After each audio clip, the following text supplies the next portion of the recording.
On September 16th, 1890, Louis Le Prince was preparing for an important journey. He was finally going back to the United States to see his wife and children after 3 long years. Louis was a French inventor who had been working with both the UK and France, and he had been developing what may have been the first ever motion picture camera. In fact, he might have been the very first person to record a moving picture using a single lens camera. Now he was getting ready to show his invention to the world in New York. But then something strange happened. Louis Le Prince disappeared. Today, we will be talking about the mystery of Louis Le Prince and explore what could have happened to him. Also, I'm gonna go ahead and get this in now. Louis is probably Louis Le Prince. I'm not gonna say, I guess I can say Louis Le Prince. Anyways.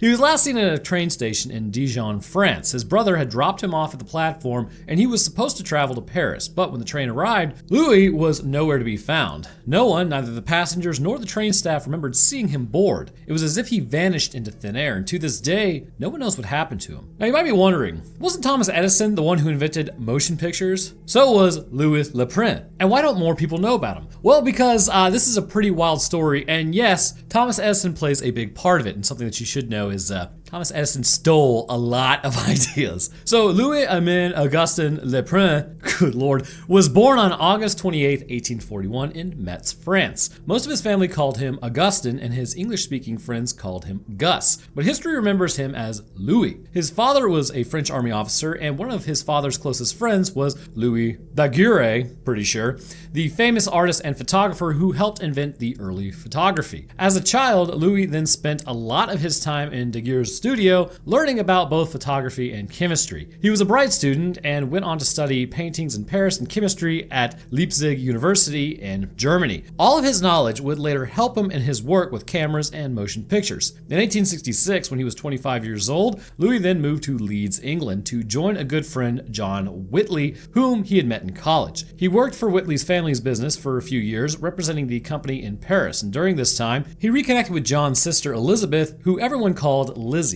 The two had met before in Leeds, but Lizzie had been sent to Paris to study art. They fell in love, got married in 1869, and then settled in Leeds. Louis and Lizzie made a great team. Together, they opened the Leeds Technical School of Art. Louis had a deep interest in photography, while Lizzie was a talented artist. They became well known for their work, creating photographic images on metal and ceramic. Their work was so impressive that they were even asked to make portraits of the Queen Victoria and the Prime Minister, William Gladstone. In 1878, around the same time that they had opened the art school, Louis saw something that inspired him even more. Edward Muybridge's famous photographs of a galloping horse. Muybridge had arranged 12 cameras in a row to capture the horse in motion. He developed it in a way to display his horse photographs in motion by placing them on a rotating disc. This created the illusion that the horse was actually running. When Louis Le Prince saw this, he had a thought. What if movement could be captured on film and not just in still images? Today, this idea seems quite simple. We watch movies, TV, and online videos every day. You're watching one right now, and cameras are pretty much everywhere. But in the late 1800s, moving pictures didn't exist. Louis, however, believed that they could, and once that idea took hold, he couldn't let it go. By 1882, Louis and his wife Lizzie had 6 children. Good lord.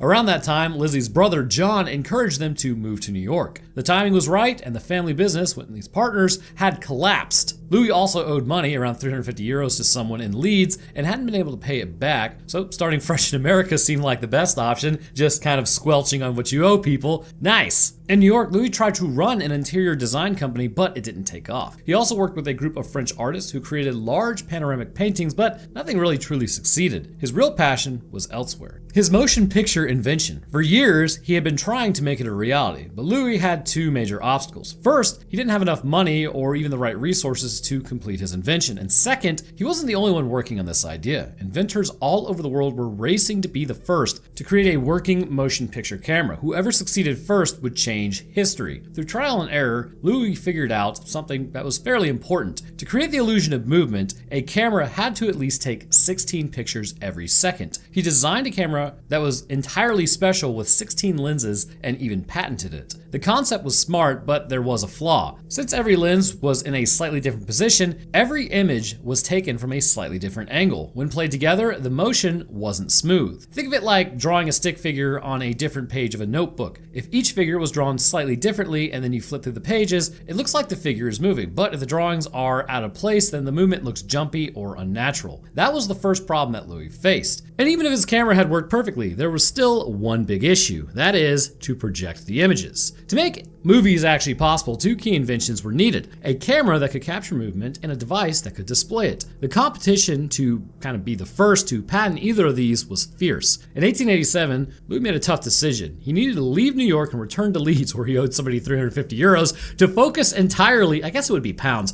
to focus entirely on his invention. He left Lizzie and most of their children behind. Some believe that he was worried that someone would steal his work, and his wife later said he was always afraid of industrial spies. In Leeds, he set up a private workshop at 160 Woodhouse Lane and gathered a small, trusted team, including his son, Adolphe, who helped him bring his vision to life. After years of hard work, Louis Leprin and his team finally built a single lens camera that could take photos in quick succession. It was time to capture his first moving image. In October of 1888, he set up his camera at the British Waterways building on Leeds Bridge, one of the busiest streets in the city. There, he hoped to record the constant movement of people and traffic. But there was a problem, which turned out to be a big one. Louis quickly realized that simply snapping 16 photos per second wasn't enough. The film moved too fast, causing the images to blur, and if he couldn't fix this, his motion picture would be useless. He needed a way to stop the film, or really just have it stop for a fraction of a second, so that the camera could take a clear picture and then move it forward without tearing it apart. It was a delicate balance. So he invented a clamp to hold the film still before each exposure. Then he had to create a mechanism to release it smoothly, preventing it from snapping. It was a tricky process, but Louis solved it. Next, he faced another challenge: how to project the images actually onto a screen. At first, he printed the pictures onto glass slides and used a tube and belt system to drop them one by one in front of the lens. It worked, but it wasn't so perfect. So in 1888, he came up with something revolutionary: flexible celluloid film. This lightweight plastic sheet could capture images and be fed through a projector at high speed, creating a smooth, continuous motion. It was a breakthrough, and in October of 1888, Louis used his invention to record Roundhay Garden Scene, the world's first motion picture. It was filmed at Oakwood Grange in Roundhay, Leeds, and then featured his family and close friends. So Louis had done it. He had won the race to create motion pictures. Excited, he wrote to his wife Lizzie in New York and asked her to prepare a theater for his grand demonstration. He packed up his cameras, his film, and his notes, and the world was about to witness his invention. But first, there was one last stop. Before heading to America, Louis returned to France to settle family matters. His mother had passed away the year before, leaving behind a 5-story townhouse in Paris, or Paris. He and his brother Albert had to finalize the sale, and strangely, this house had played a role in his success. It was the sale of his share of the property that funded his work. Now, with the invention complete, all that was left was to tie up the loose ends in France and then reveal his life's work to the world. In the late 1800s, the world was changing fast. New inventions were popping up everywhere, and if you created something new, you had to protect it with a patent. A patent was like a legal shield. It stopped others from stealing your idea and claiming it was their own, and people stole ideas all the time.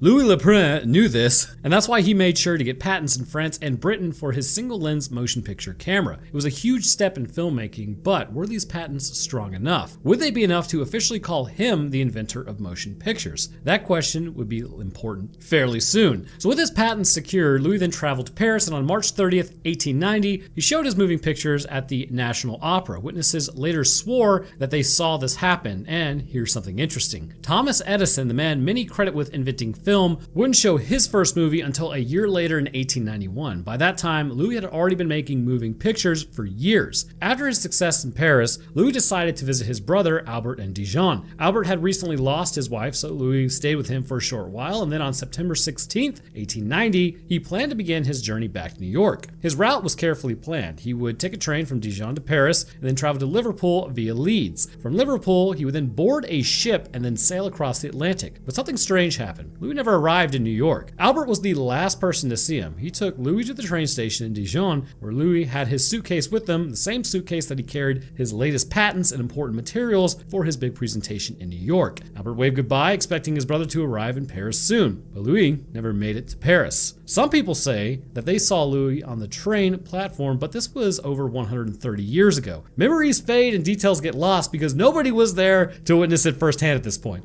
It's possible he missed his first train and had to take a later one. His friends were waiting for him in Paris, but when he didn't arrive on time, they had to leave. So remember, this is 1890. There were no phones, no quick messages, and if you missed a train, you couldn't just send a telegram saying, "Wait for me." His friends had no choice but to continue on their journey. Did Louis board a second train? Did he even make it to Paris? No one knows. None of the passengers or staff remembered seeing him, and that doesn't mean, though, that he wasn't there. It just means that nobody recalls him. Louis' family knew exactly which ship he was supposed to take from Liverpool to New York, and it was a long journey, and he would be at sea for weeks. When the ship finally arrived, Lizzie, his wife, and their children stood on the dock waiting. They watched every person step off of the gangway one by one. Passengers greeted their families, hugged their loved ones, but Louis was not among them. The people he was supposed to be traveling with arrived safely, but Louis was gone. His companions reassured the family, saying he must have just been delayed with work. At the time, there was no way to send a message instantly, so if you wanted to reach someone, you had to send a letter and wait, sometimes for weeks, because it had to go by boat. And that's why when Louis Le Prin never arrived in New York as expected, no one panicked at first. Maybe he had just missed a ship. Maybe he was coming on the next one. But then the next ship arrived, but Louis wasn't on it. Then another ship came. Still no sign of him. Louis Le Prin had vanished. He was 49 years old when he disappeared, and he wasn't the only thing missing. His suitcase had vanished too. That suitcase was said to hold very important documents. Weeks passed before his family could accept that he was truly missing. His wife Lizzie went to the police, but instead of investigating, they gave her shocking news. At that time, police weren't allowed to search for a missing person unless that person had committed a crime, which is absolutely insane, but I guess they've kind of changed over time. So if Lizzie wanted their help, she had to accuse her own husband of doing something illegal. But what if he was found? What if they actually arrested him? Lizzie refused to do it, and she had no choice but to wait. She sent letters hoping for answers, but every reply said the same thing. Sorry, we don't know where he is. So the real question is, was Thomas Edison involved? Lizzie had a theory. She believed her husband's disappearance was no accident, and she suspected one man, Thomas Edison, which, yes, I mean, okay, if you don't know about Thomas Edison, again, this guy had a lot of patents, and it's well known that he stole a lot of ideas at this point in time. But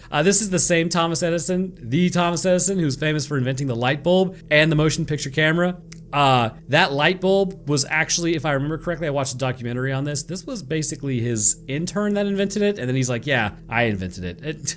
Dude was kind of a douche. So Edison, as I've just stated, did have a dark side. He was known for doing whatever it took to stay ahead of the world invention sphere, and when it came to patents, he was ruthless. Edison didn't just invent things. He claimed ownership over anything that could make him money. If someone else had a great idea, Edison found a way to take it. He had a team of powerful lawyers, and he wasn't afraid to sue anyone who got in his way. More than one inventor accused him of stealing their ideas, and time after time, Edison won. He once said, "I don't care so much making my fortune as I do for getting ahead of other fellows." And he meant it. Edison had a secret weapon, a legal trick called a caveat. If Edison had an idea, even if he hadn't built anything yet, he could file a caveat. If another inventor later tried to patent a similar idea, the patent office would warn Edison. Edison then had 1 year to quickly build and patent that invention himself. If he finished it in time, the invention was his. If not, only then could the original inventor claim it. According to the Washington Post, by 1910, Edison had filed over 120 caveats covering at least 1,500 inventions, everything from electricity to motion pictures. Thomas Edison was not the most well-liked man. In the world of inventors, rumors followed him almost everywhere. People whispered about the awful things he had done, but nothing that could be called outright criminal. But outright douchey? Yes. He wasn't accused of being a murderer, just a man who stole ideas, hoarded patents, and crushed his competition. It wasn't fair, but Edison didn't really seem to care. And looking at his legacy today, why would he? He wasn't known for playing fair, he was known for winning. When we talk about the invention of motion pictures, most people think of Edison, but the truth is motion pictures weren't the work of just one man. It was 1,000 tiny discoveries made over many years. Inventors all over the world were racing to solve different pieces of a puzzle, and Edward Muybridge invented the first camera shutter. Henry Desmond created a camera that could take 12 frames per second. George Eastman developed a photonegative film, making it possible to capture moving images. And then there was Louis Le Prin.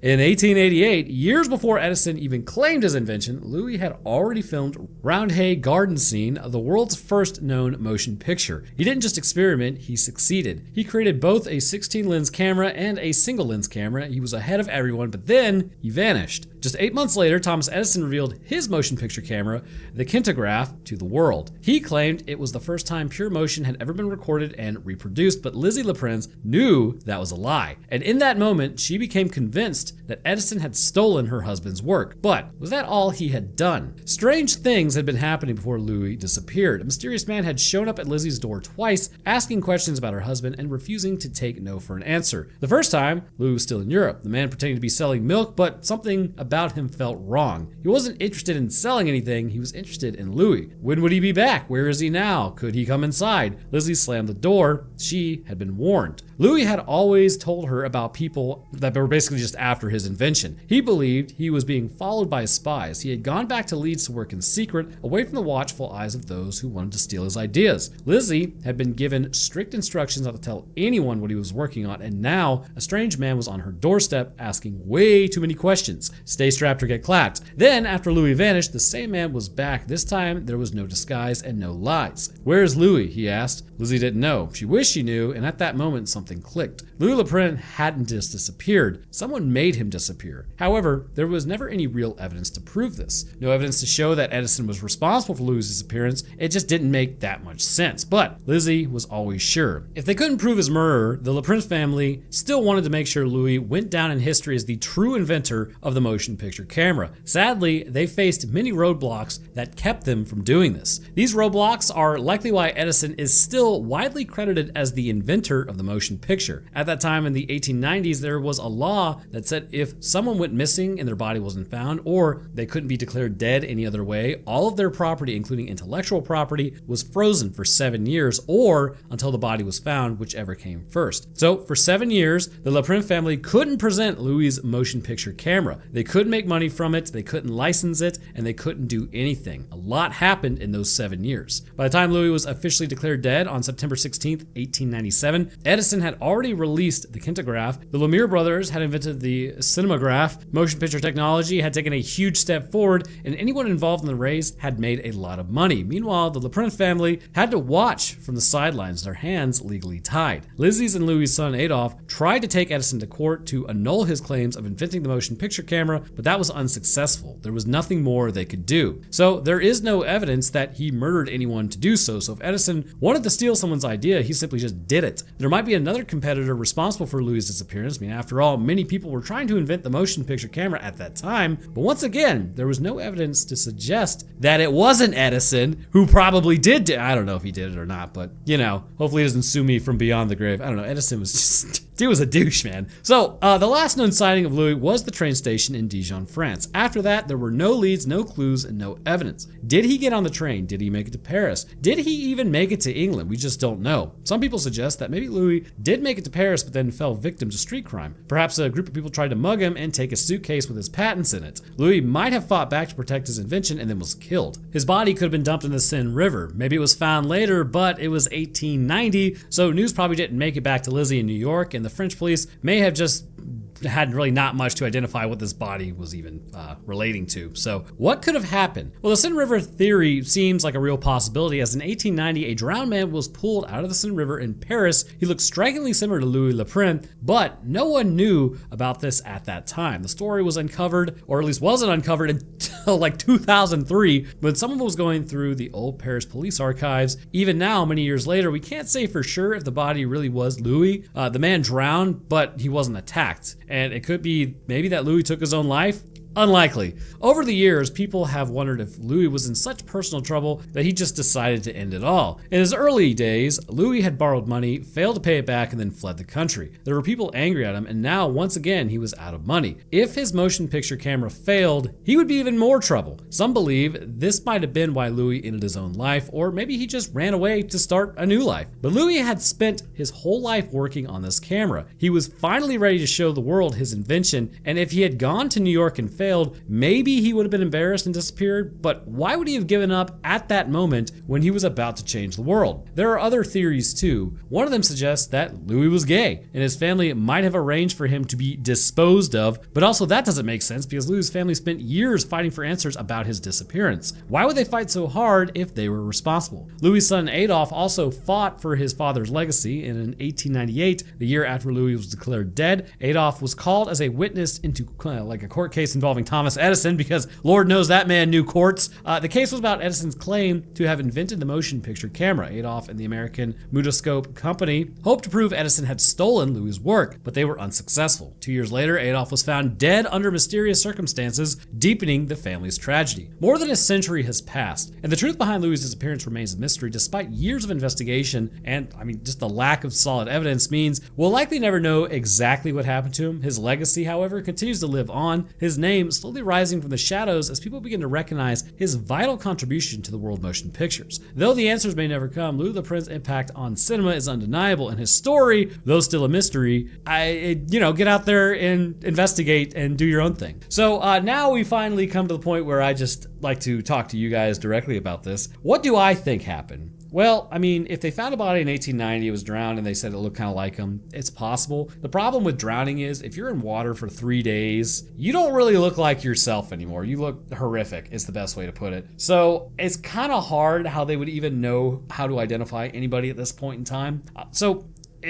It's kind of one of those questions. What happened to him? Did Thomas Edison do anything? All I'm saying is Thomas Edison was based in the United States. So if Thomas Edison did want somebody taken out in another country, it's not like, you can't hire somebody to take care of that. And then your hands are pretty much completely clean. You just use like a third party situation. So I think somebody beat Thomas Edison to the punch on that one. And it's possible. I'm not saying it's happening. I'm going to allege here. I'm alleging Thomas Edison did it because that just kind of seems like the sort of dude he was. I think in some ways, Thomas Edison's inventions were pretty great. The ones that maybe he made up himself, but obviously a lot of people got caught up in that crap and they got their stuff straight up stolen. So that is not baller. But is it possible Thomas Edison orchestrated something to get rid of him, considering this was basically, he knew it was going to be a huge thing? Absolutely. I think it could totally happen. Allegedly, it could happen. Again, I'm not getting sued beyond the grave. But another thing is, Paris is not a safe place. It wasn't a safe place back in 1890. It's not really a safe place now. Anything can happen at that point. And if you had a suitcase full of patents and your ideas and you're like, oh God, these people are going to take this from me, I need to hold on to this. You could basically get knocked out, punched, and then thrown into the Seine River while they take your stuff. And they expect you to come back out or come back up, but you were knocked out. So once that happens, you drown pretty quickly and then that's it. It doesn't really look like you were attacked. There's no stab wounds or outright like, oh, this person, it's one punch, you're out, you fall into the water, that's it. So it's kind of hard to really say what happened. It could just be really, really bad luck. Who knows? And then Adolf getting taken out 2 years later. That's insane, dude. But anyways, I think that'll wrap that up here. Thank you guys for joining me today. If you did enjoy, then please leave a like because it helps get the video out there. And subscribing is a great way to stay up to date when I post. I also would like to thank my patrons real quick. At the Literal Wendigo tier, we have Grayson West, Michigan Dogman, Monkey Man, and Scrungle. Thank you guys for your awesome support. At the Eyewitness the Event tier, we have Beer Malaga and Dragon Master Knight. At the Secondhand Accounts tier, we have Bianca, Crippling Depression Gaming, Fred Rush, Stutz, and Troy. And to the rest of my patrons, I do appreciate y'all's support as well. You guys are absolutely awesome, so thank you. But all right, that's gonna do it for me. I hope everyone enjoyed, and we'll see y'all in the next one.